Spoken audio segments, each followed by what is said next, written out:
please excuse how crazy I look. I just finished a photo shoot and it was with my Lorne costume from the TV show Severance. And I thought I would show y'all all of the pieces while I still had it out and ironed because this was a really fun costume to make. So I have most of the pieces here. I have my apron and my vest. That was my belt that fell. Here's my shirt and my petticoat and my skirt. I'm going to start with the shoes first. I just got these on Amazon. I had some other shoes that I liked way more that I got at a secondhand store, but when I got them home, they were 2 sizes too big, so I had to just order something else. The first part I put on is the blouse that I made. I made this out of a black linen fabric, and the top is lined in cotton. It's got a little collar and these big bishop sleeves, and I just did snaps at the cuff because I hate doing buttons. It also snaps at the front, again, because I hate doing buttons. Or rather, I should say I hate doing buttonholes. And that comes from the fact that my first sewing machine would not do buttonholes. It had the function, it just did not work. So I just did never do it for years. And then I finally got a new sewing machine that it worked on, and it was just a pain. I didn't like it. All right, so here is my petticoat and my top. This petticoat is one I have had almost 25 years. And it seems like every time I show it in a video, somebody asks where I got it. And I have to tell them I bought it on eBay in like year 2000, 2001. I'm sorry. I don't know how to tell you how to get one exactly like this. Next up is the skirt. And I made this out of a green cotton. I bought this green cotton online because by the time I was making this costume, Joann had already closed. So I had to buy everything online. This green cotton, when it came, it was a lot thinner than I expected. So I ended up flatlining the entire costume in some white cotton that I salvaged from some bed sheets.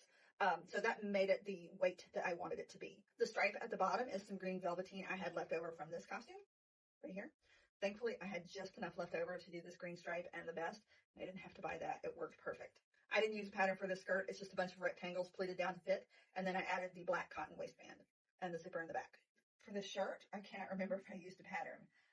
If I did, I'll put a picture of it right here. For the sleeves, I used this pattern right here and altered it to be a little bit wider, so I had some more fabric in there, and I added the little sleeve cap.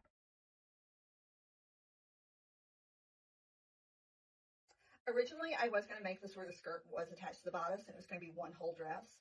But when I went to sew the skirt onto the top, I didn't like the way it pulled, so I ended up making them 2 separate pieces. And that's why the top is a little bit short. All right, so there's my skirt and my top and my shoes and my socks.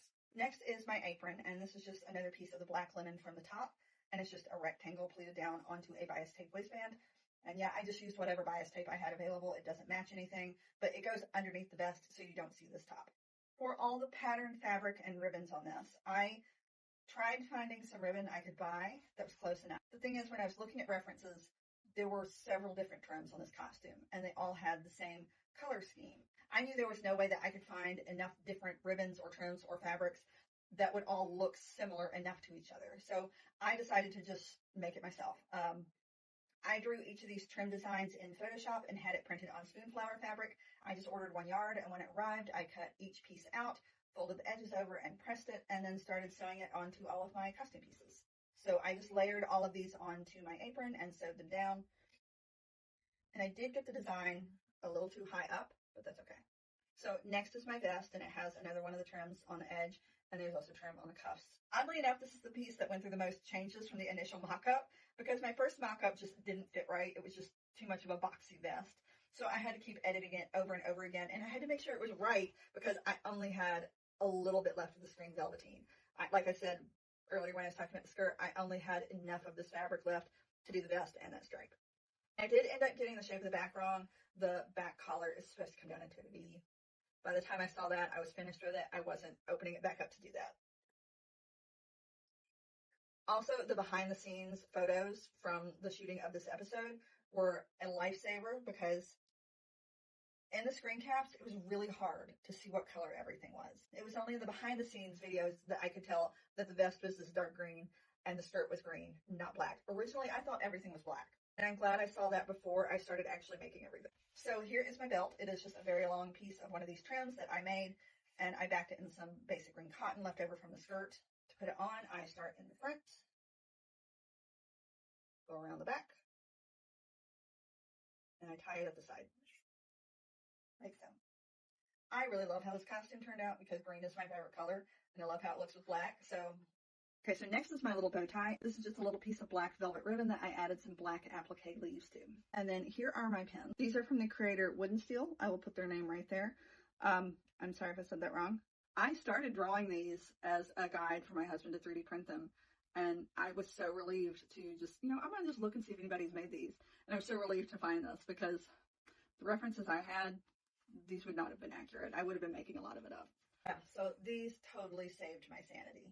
And then I bought this little goat on Amazon earlier in the summer, and I was hoping he'd be big enough, but when he came, I was like, oh, he's not big enough. So I decided, you know what, I'm gonna turn him into a purse. So I ripped the back seam open on him. I added a little fabric pocket and some snap tape to close it, and this was what was left over of the trim that I had made for the belt. And so he's my little Emil bag. It wasn't quite big enough to fit my phone in, unfortunately, but it did fit my glasses and my badge ribbons, and that's really all I needed. And this is my actual Emil goat. This is the Melissa and Doug goat. I had seen him when I was first shopping for a goat earlier in the summer, and I was like, I am not spending that much on a fake goat for a costume. But then right before Dragoncon, I looked at him again, and he was on sale for almost half off. So I bought him. For the hair, this is just a variation of the way I do my Leia hair. There is a braid headband at the base, and it's a little bit darker than my own hair, so you can kind of see it. I just put that on first.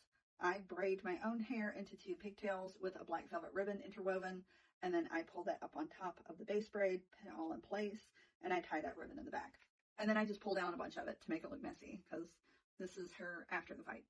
And my blood has faded a little bit because I did go eat and wipe my face. So it doesn't look quite as good as it did when I did the photo shoot. But I used some of my old Ahsoka makeup for this, which is probably way too old to still be using. I probably shouldn't admit that, but I just dab it on and it works great. It doesn't transfer, and it comes right off with makeup remover. The only problem is that when I wear this and I do the blood all over my face, then I have to completely take my makeup off and put an entirely new face on at a convention because I'm still in costume. Y'all know me. I do not have time at a convention where I'm not in costume. But I really love how it turned out. It's really comfortable to wear, besides being a little warm. So yeah, this is my Lorne from Severance costume. I am very happy with how it turned out. And I will be posting the pictures from my backdrop photo shoot very soon.